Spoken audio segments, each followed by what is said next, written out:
sejam bem-vindos, professores, estudantes, a mais essa aula da Escola Municipal para Aulas Digitais. Eu sou a professora Carolina, estou aqui acompanhada pela professora Vanessa, né, professora? Pois é, olá, meu povo aí do 8º ano. Eu tô adorando, sabia, esse formato assim, da gente trocar essa ideia, né? Ficar aqui um pouquinho mais aconchegante, mais com o nosso quem quiser Exato, acompanhar também, né, professora? exatamente. E a gente vai iniciar uma aula maravilhosa com a professora mais ainda maravilhosa, fantástica e com um tema também bem interessante, não é mesmo, professora Carol? Demais, que é a distribuição de água pelo mundo, né, gente? Um tema tão importante. E, inclusive, é um tema gostoso da gente falar, né? Sobre um recurso hídrico, né? Tão importante para o nosso planeta, né? Mas, antes da gente começar, prof., vamos falar aqui que temos a presença do Clisman, né? Clisman está aqui nos auxiliando, passando esse conhecimento todo através das Libras, né? Então, Clisman, muito obrigada, nosso intérprete de Libras, né? E também para o professor Gilson, que está aqui. Tudo bem, professor? Pois é, minha gente. Pensava, você que está aí nos assistindo, que seriam apenas professoras lindas e maravilhosas ali? Também vai ter aqui, ó, o rapaz do rostinho lindo. É sempre um prazer, professoras, estar aqui dialogando com vocês em mais uma aula show de sustentabilidade. Vamos juntos. E como é que esses meninos podem nos acompanhar, prof? Né? Por isso que eu estou aqui, né? Já com o meu... Já tá prontíssimo ali. Queridíssimo Educa Recife, né? Não, minha gente. Tem que ser xingado. Né? Tá chamando. Bora lá, né?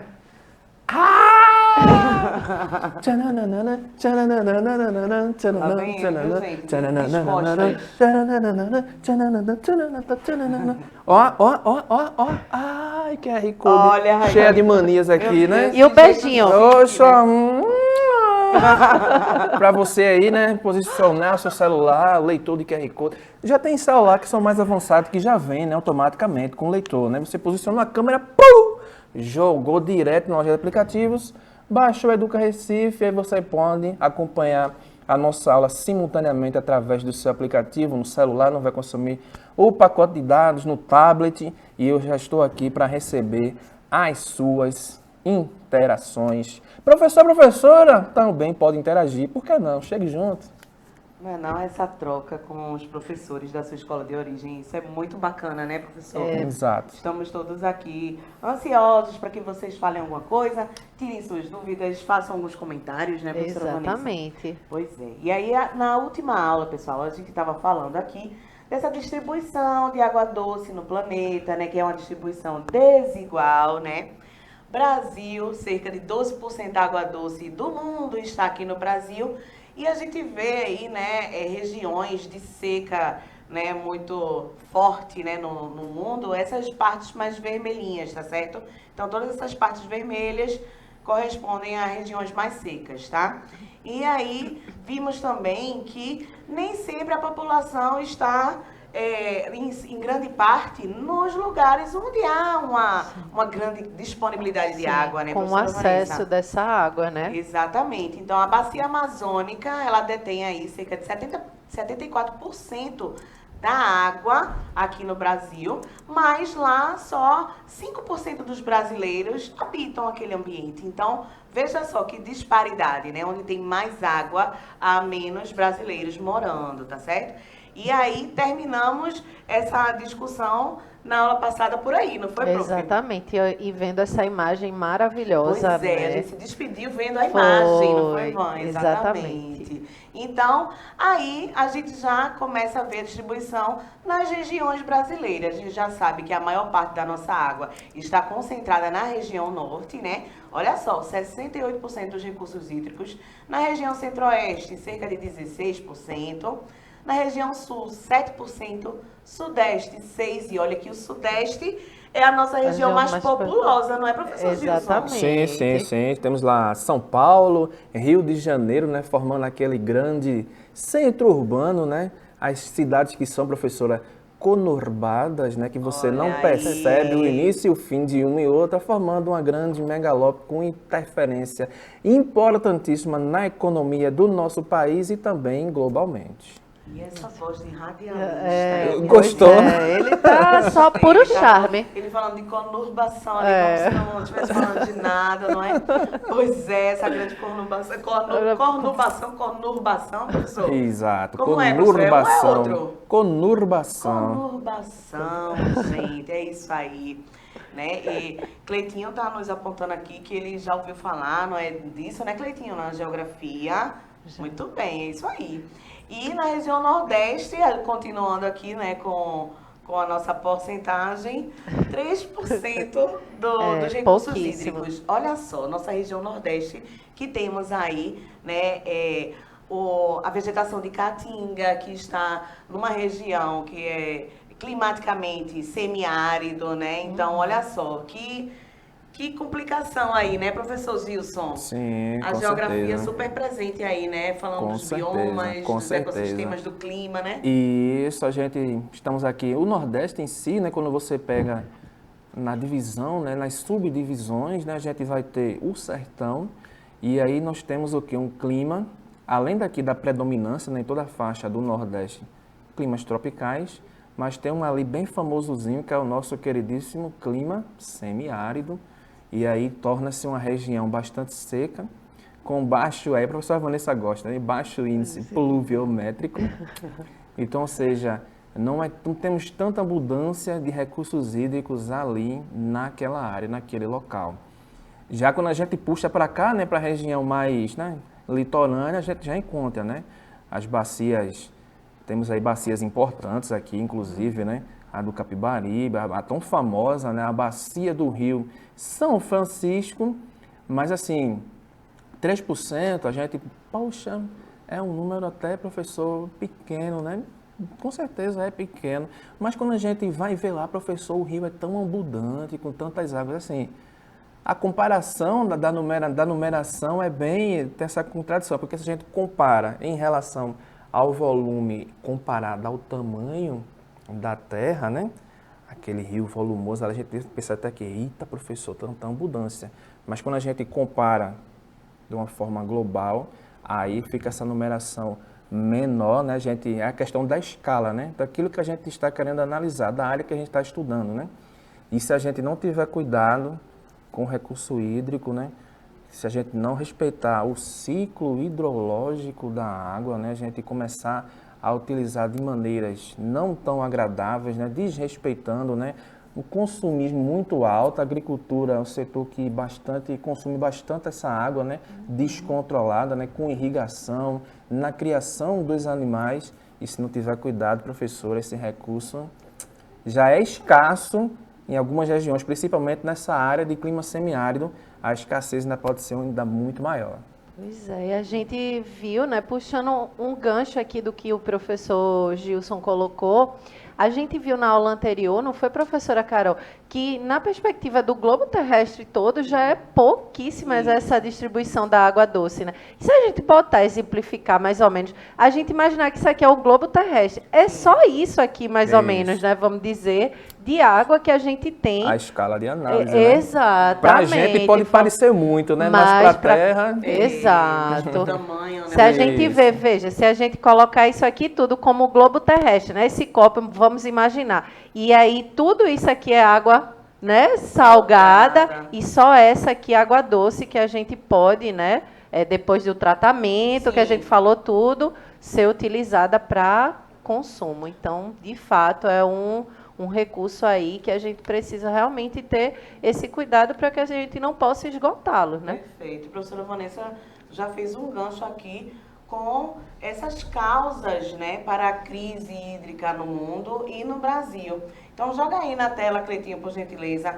Então, a gente tem, ó, o desperdício de água, né, que é muito grande nas nossas casas, residências, domicílios, e também não só nos nossos domicílios, mas na própria indústria, né, nos comércios e tudo mais. Principalmente, né, professora Carol, porque no domicílio às vezes nem chega. Às vezes nem chega. Aqui isso é uma informação muito importante, né? A questão do saneamento básico, que eu sempre lembro para eles, que o saneamento básico, as pessoas geralmente pensam em esgoto, né? Mas não é só esgoto, é tratamento tratamento de esgoto, tratamento de água, Coleta seletiva, isso, isso. né, prof? E também drenagem urbana. Então, tudo isso está associado aí. Tudo isso é saneamento básico, né? Todos esses direitos. E eu sempre lembro também para os estudantes que todos são direitos da gente, mas também são deveres da gente, né? De cuidar do ambiente, de não desperdiçar água, de não jogar lixo em qualquer lugar, né? Muito menos nos recursos hídricos, né? Nos riachos, nos canais que passam perto das nossas casas, né? Exatamente. Isso é uma coisa bem grave, né? Diminuição do nível de chuvas. Então, isso também já é uma consequência de todas as atividades humanas que as ocorrem, mudanças né? climáticas. As mudanças climáticas, né, prof, que estão ocorrendo aí no mundo todo. A gente está vendo uma grande seca na Europa, por exemplo, né? Tá uma coisa assim muito complicada, né? Então, outra coisa, o aumento do consumo de água. Por quê? Crescimento populacional, industrial e agricultura. Então, assim, se a população aumenta, a demanda por água também vai ser maior, né? A demanda da população também vai ser maior por itens da indústria, né? Isso, a agricultura, né? questão da Precisa irrigação. produzir mais para dar conta da população, não é isso, professora Vanessa? Isso. Pois é, então, o crescimento populacional, industrial e agricultura, está tudo interligado aí, né? A população cresce, então a demanda também vai aumentar. A demanda por produtos, né, por bens e o consumo também aumenta, tá certo? Então, E a gente vendo ali em professor Gilson também essa figura aí, né, em tela cheia do agricultor aí fazendo a irrigação, né? A gente já Isso. remete a quem? A Juninho, né? Com certeza. Que agora ele está trabalhando aí na agricultura. Isso. E Juninho, ele Desenrolado. aproveita. A gente sabe que a diminuição no nível de chuva, mas quando chove, ele aproveita, né? Aquela água da chuva para usar onde? certeza. Na plantação dele, tá mas vendo? que chique! Juninho é Com sustentável. certeza. Juninho, que é Cleitinho para mim, não é? Cleitinho está aí trabalhando dentro da sustentabilidade. Tá vendo Pois só? é, Olha só. captando água da chuva para usar Isso. na plantação Na dele. captação de água da chuva, gente, olha Aham. só. Tá chovendo tanto em Recife, né? E Juninho deve Isso. estar juntando muita água, né, Juninho? Exato. Para Ô, usar na Juninho. agricultura. Oh, meu Deus, coisa boa. Tá vendo? Temos um exemplo aqui Não é não? no nosso estúdio, né? Que beleza, olha aí. Trazendo A cisterna exemplos cisterna dele tá cheia. Tá, tá. A gente não traz só aqui a parte teórica, como a Isso. prática também Exato, acontecendo, né, exato. gente? Perto de nós. Olha aí. Parabéns para Cleiton, né? Que tá Agricultura fazendo sustentável. Essa agricultura sustentável aí. Muito bom. E aí, a gente pensa, né? A professora Vanessa até já adiantou um pouquinho aqui, ó, gente, que a Terra, a maior parte dela é constituída de água do mar, né? Água dos oceanos, água salgada. Então, isso também já é uma questão a se pensar pela crise hídrica, né? Por quê? A água doce é muito pouca, a população só aumentando. O que acontece? Vai faltar água, já está faltando, né?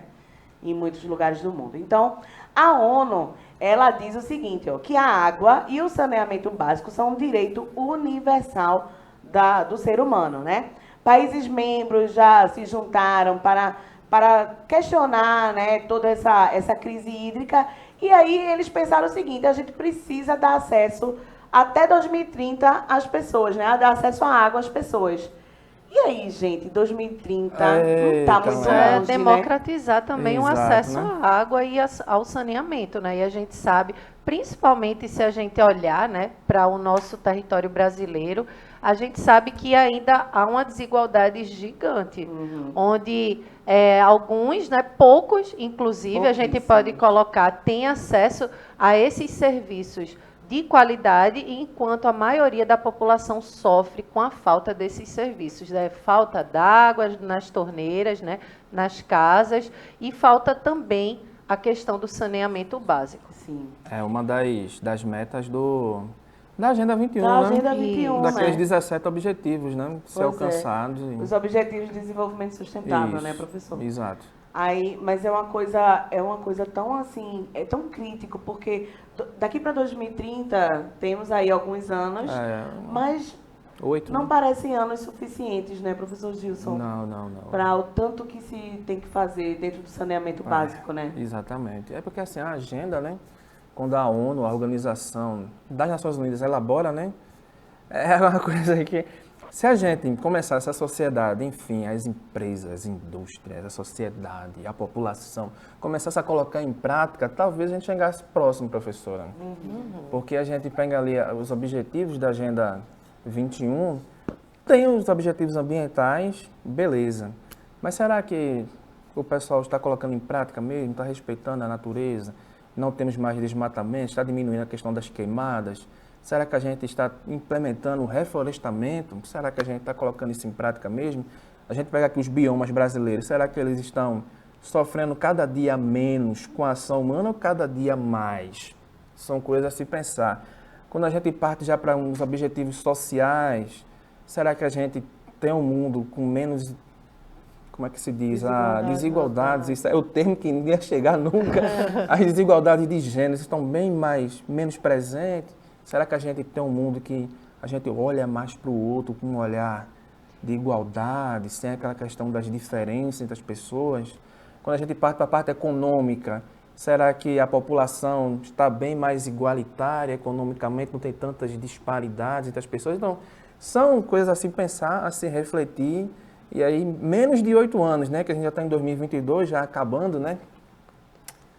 Não sei, professor, acho difícil a gente alcançar isso até 2030, viu? E a gente sempre lembra, né, que o que realmente faz todo esse desgaste no nosso planeta Terra, geralmente são essas corporações, essas indústrias. A gente, claro, tem um impacto individual, obviamente, mas a gente sabe que é mínimo diante desse processo aí todo industrial. E aí a gente se pergunta, e como é que a gente vai fazer, né, para mudar essa realidade? Além de fazer as nossas atitudes, né, no micro ali, a gente também pode exercer a nossa cidadania, onde a gente pode aí, por exemplo, na sua escola, você já começar a organizar um grêmio estudantil, né? Organizar aí junto com os seus gestores na sua comunidade escolar, no seu bairro, né? Na comunidade que você mora. Então, tudo isso já são práticas que você pode juntar e cobrar também, né? Do poder público,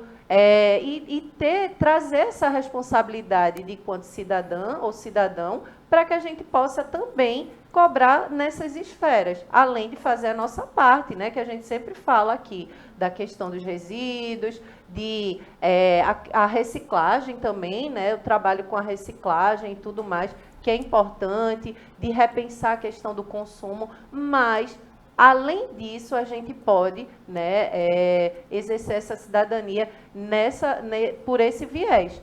Não é mesmo? Vocês ainda não votam, mas futuramente vão votar e, para além do voto, a gente pode exercer, né, cobrando, fiscalizando, e se mobilizando para que a gente possa mudar. E a gente tem todos esses deveres, né, também, que são direitos e deveres nossos enquanto cidadãos. Isso, exatamente. E por isso que é tão importante esse acesso à educação. Porque, veja, a professora Vanessa falou uma coisa muito importante, né? Essa cobrança aí com relação às pessoas que estão no poder, né? As pessoas que nós colocamos. Vocês ainda não votam, como ela falou. Alguns de vocês, né? Porque outras pessoas podem estar nos assistindo também, né, prof? Não, que não só os estudantes do nosso 8º ano, mas assim, aqueles que votam são os responsáveis, né, por colocar os políticos lá. Então, a gente tem que realmente ver se eles estão cumprindo o que eles prometeram, né, haver essa cobrança. Agora, veja, para a gente cobrar, é necessário a gente ter educação para poder haver uma informação também, né. A pessoa, quando ela tem acesso à educação, ela pode aprender a ter um senso crítico, né? A poder, quando lê alguma notícia, filtrar aquilo, ver se aquilo realmente é verdade ou não. Então, a educação, ela te dá essa base para a gente também poder pensar que pode cobrar, né? Porque muitas pessoas não sabem disso. E outra coisa, na região norte, que é onde fica a Amazônia, é onde está havendo, né, um desmatamento gigantesco da nossa floresta amazônica, muitas pessoas dependem, né? O professor Gilson falou, parte social e econômica ali está completamente relacionada com o desmatamento, porque muitos fazem porque ignoram o que deveria ser passado por lá, o quê? Fazer uma educação ambiental com aquelas pessoas, dar uma oportunidade de também realizar o trabalho deles, mas com sustentabilidade junto, né? De uma forma sustentável, como muitas empresas, já temos empresas que trabalham na Amazônia, a gente sabe disso. Temos empresas que têm esses contratos com algumas ONGs ali na Amazônia, né? Algumas cooperativas que trabalham com as plantas da Amazônia, por exemplo. Então, mantém ali, aquela cooperativa mantém boa parte das pessoas que moram ali, das comunidades que moram ali próximas à floresta, né? Isso é muito importante, porque a comunidade consegue adquirir o seu dinheiro para poder manter a sua família. Gera economia. Gera economia. Dignidade para a família, né? Sim. Uma dignidade para a família por ter esse dinheiro para poder sustentar sua família, dar alimentação à sua família, vestimenta, né? E tudo que é básico, né? Saúde também para a família, né? E, infelizmente, não são todas as empresas que fazem. Então, muitas dessas pessoas, né, que já veem isso passando de pai para filho, né? Essa atividade, né, dentro da mata, de retirar madeira, de não sei o quê, né?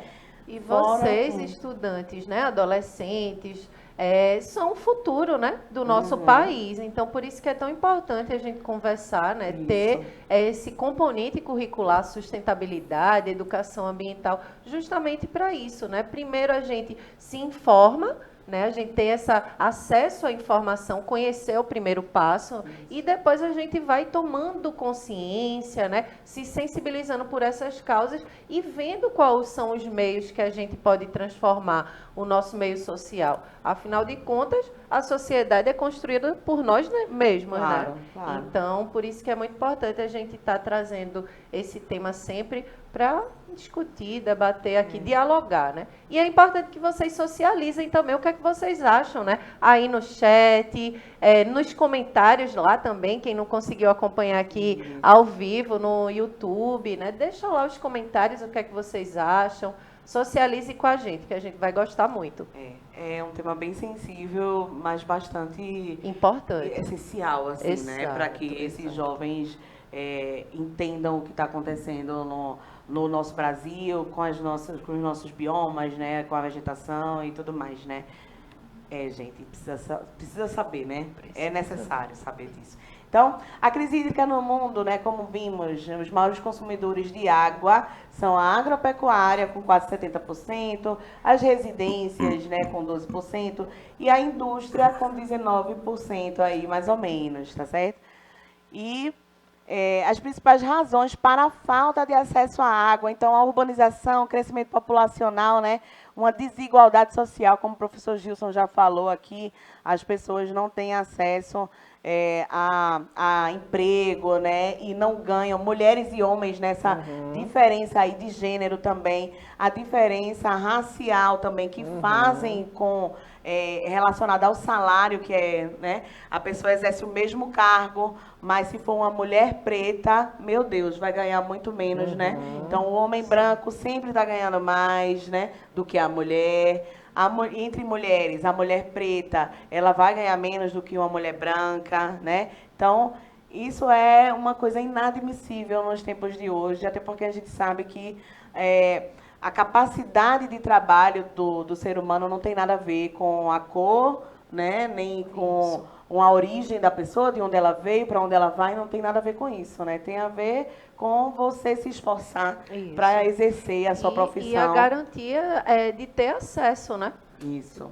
O acesso é que é a grande questão. E isso vem muito também dessas pautas, né, que a gente tá colocando aqui, porque o acesso a uma informação, a uma educação, né, de qualidade, gratuita também, né, como é a educação pública, é importantíssimo, e principalmente de qualidade, onde possa, né, construir pessoas, né, que possam ser transformadores, claro, do mundo, né? E aí as pessoas tendo acesso à educação, a pobreza vai diminuir, gente, a desigualdade social diminui, tá certo? Essa falta, a falta de educação, de acesso à educação e a falta de acesso a trabalho também, tudo isso é causa da pobreza, né? E a causa de desigualdade social é mais enraizada, né? Uma coisa mais profunda, né?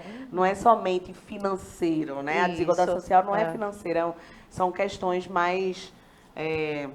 Subjetivas. são questões mais subjetivas. subjetivas, é verdade, é verdade. E aí, no Brasil, as principais causas. Olha só, professor Gilson, o uso inadequado do solo, né? É. Temos aí, no Centro-Oeste, nós temos grandes rios e muitas nascentes Isso. importantes, né? Mas no Centro-Oeste, professor, a gente sabe que tem um desmatamento gigantesco do Cerrado, né? Justamente. Expansão Porque, agrícola. exatamente, essa Isso. expansão agrícola aí, então 20% do território do Cerrado já foi pro saco, né? Aham. A gente sabe que a agropecuária é um setor econômico muito importante e tudo mais. Mas sem o bioma natural, né? Sem a vegetação e Com tudo mais, certeza. a gente não consegue sobreviver. Não adianta De forma só alguma. plantar, né?